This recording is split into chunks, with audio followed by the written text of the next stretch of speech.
Okay, welcome to the channel, or welcome back to the channel. We're going to continue working on the 2001 Heritage Springer today.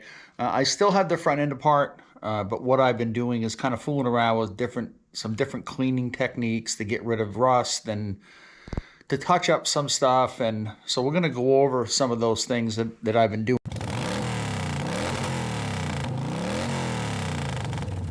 Well, let me just show you some of the things so far. This one I think I showed in the last video. I got pretty much all of it off. I have to run it through the buffer.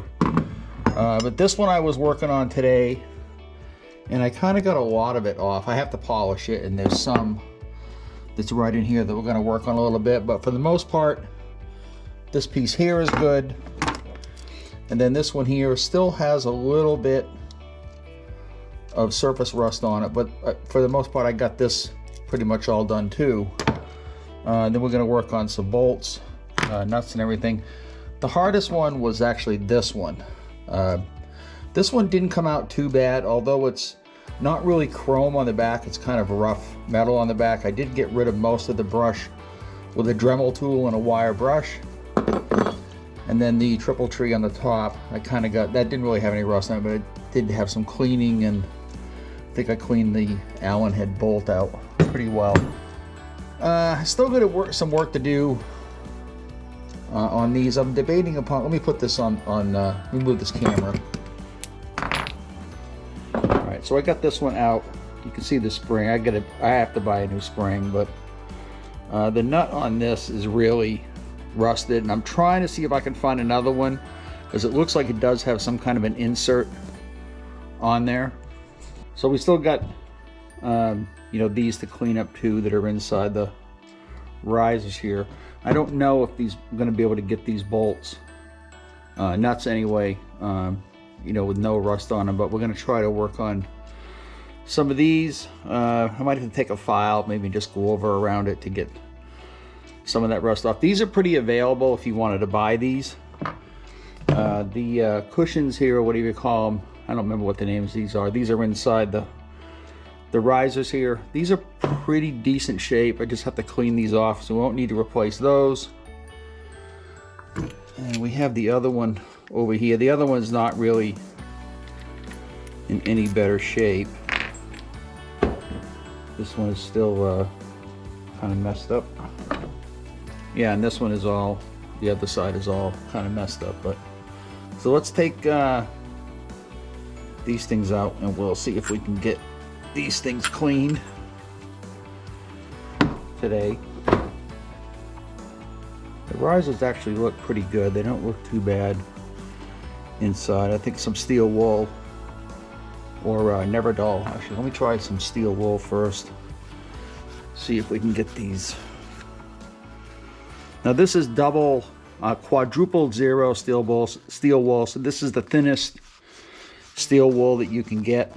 It's not that abrasive, but right now we're just trying to get some of the surface rust off. I don't know if we're going to be able to get it all off, but it shouldn't really affect anything, so not too bad on that.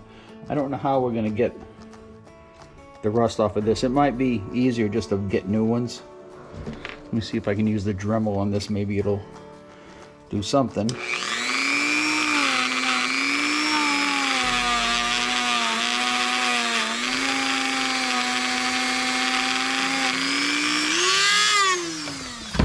Actually, let me put this in my vise, and probably be a little bit easier to do.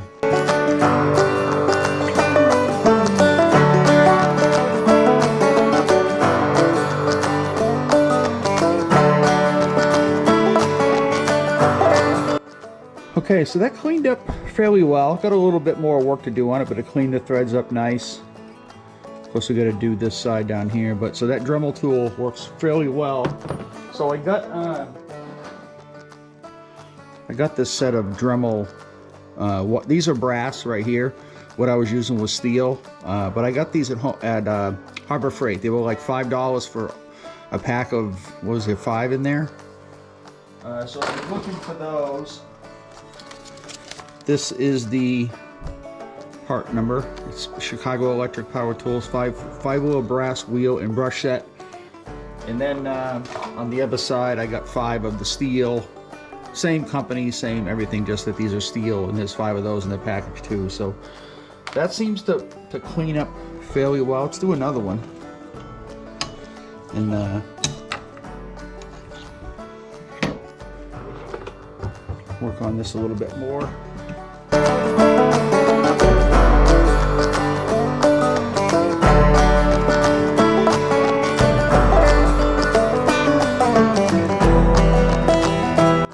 Okay, I kind of wore that one out. But anyway, it works out fairly well. I mean, I still got a little bit of work to do, and I have more brushes and everything like that. But again, you know, the wire brush with a Dremel take a lot of that off. So what else have we got here? I was working on, you know, one of the springs. Now it's going to be kind of difficult to get inside the spring, but you know, the spring is kind of hidden by another spring, so you're not going to see a lot of that inside rust that's in there. So I might run some Never Dull in there, but I don't know if you can see in there. It's pretty dirty in there, and I don't think I'm going to be able to get in there with anything. Let me change the again, the Dremel is not going to go all the way through. It's only going to go up to about here on each end, so I'm still going to leave in the middle what's done. All right, we're going to see if we can clean up, you know, one of these nuts. I'm switching over to a brass wire wheel here, so let's take a look at that and see if how well that works. I can feel all that stuff is on my shirt right now from the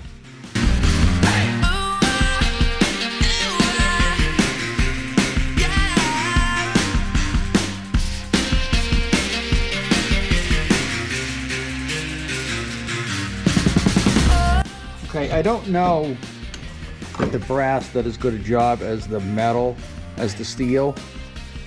So let's switch bolts. And we'll put this one on. Although the brass did seem to get a little bit better up here, but so let's try this. And we'll try, we'll switch wheels and we'll put a steel in here.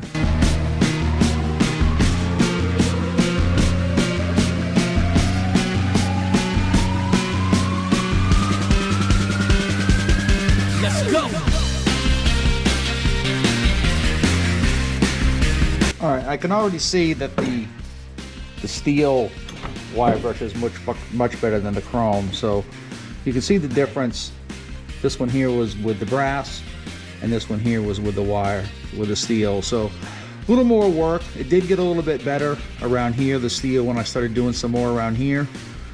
So a little more work, you know, on this, and it'll be, all the rust will be gone. So that worked out fairly well. It also cleans, you know, threads up fairly well. I think I cleaned the threads on this one. Or maybe it was the other one. Well, I did some cleaning of the threads on this one, but it's good for cleaning the threads out too. The spring, unfortunately, we're just going to replace the spring. There's not much point in trying to clean that off. So, okay, so I did do some work on these. I got this one pretty clean. Got a little bit more work to do. I can probably do some more work with the Dremel on this one. Let me just check it out and see what's going to go on this.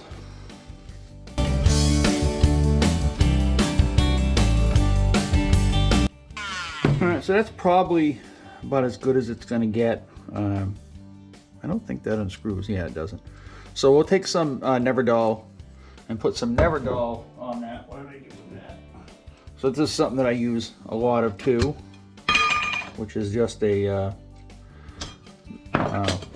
like cotton soaked in chemicals and all kinds of good stuff. But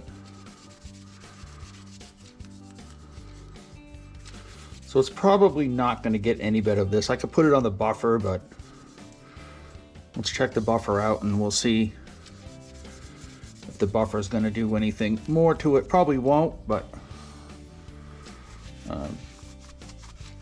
we'll check the buffer out.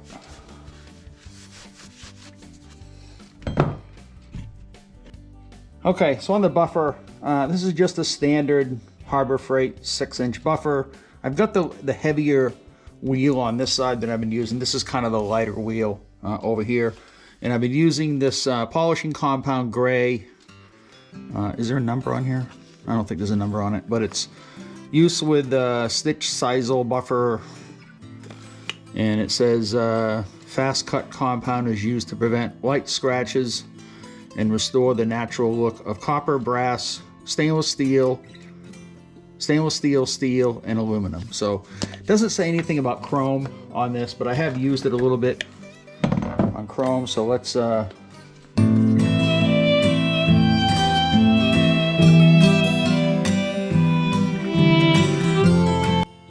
okay, it works. I mean, it works okay, but I think you really got to have all this stuff off of it before you do anything. But anyway, got a lot of the stuff off. So let me show you, before I close on this, let me show you the front end here. So I did some work on the rigid. Now, if you remember, there was a big splotch of rust right here. That's not gone, but what I did was I took a Dremel with some sandpaper and I got rid of the rust. And there's still some more up here to do. But what I did was I used, where is it? What I did was I used this liquid chrome pen, and it comes in 2 different sizes. It comes with a big tip like that, and it also comes with a smaller tip. And you can kind of fill in little places with chrome. I mean, it's not perfect, it's not 100%.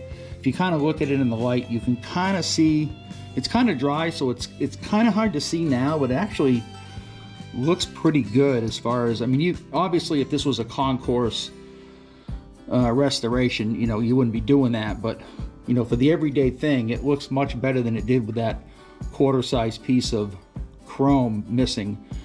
So I sanded it down as much as I could, and this thing is, that liquid chrome has been drying for a couple hours. Let me put a light on it because you can really see it, you know, the difference with the light.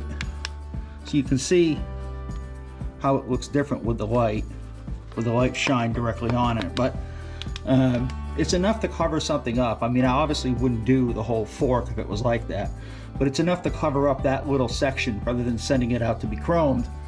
So if you're interested in this came on Amazon, and it's you know, I'll put a link down there if you're interested in this. It says high gloss liquid chrome, writes on most surfaces. And again, you know, it's Zayar? I think is the name of it, Zayar. Okay, so obviously, you know, that pen, you're not going to use to big areas. I kind of went overboard with the front end because I just wanted to see what it would look like to do a section that big. You know, it's made for little touch-up things. If you got, you know, no different than if you have touch-up paint for the tank or the fenders. You just put a little, you're not going to do an inch-long strip on with touch-up paint. Same thing with this chrome. If you got a little scratch, you can touch it up. Probably nobody's going to notice it. I just wanted to see what it would look like on that section because it looked better than what it did, obviously, I think, anyway. All right, so that's going to wrap it up. Don't forget to subscribe. Leave me some comments below. What do you think of that? I'm also going to probably seal that with some maybe clear nail polish just so it won't rub off or anything if I wash the bike. So, and I can always take it off later. Anyway, thanks for watching. See you in the next video.